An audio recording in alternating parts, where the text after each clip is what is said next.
અમરેલીના રાજુલામાં હિડોળના ગામ નજીક ડાયપર બનાવવા માટેના કારખાનામાં ભીષણ આગ લાગતા અફરાતફરી મચી ગઈ હતી। થોડીવારમાં જ આગ બેકાબૂ બનતા ફાયરની ટીમને ઘટનાની જાણ કરવામાં આવી હતી, જેથી ફાયર વિભાગની 3 ગાડીઓ ઘટના સ્થળે પહોંચી હતી અને આગ પર કાબૂ મેળવવાનો પ્રયાસો હાથ ધરવામાં આવ્યા હતા।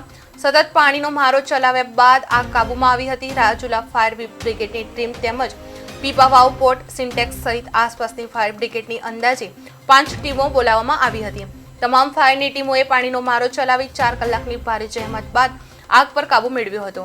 કારખાનામાં શોર્ટ સર્કિટના કારણે આગ લાગી હોવાનું અનુમાન લગાવાયું છે।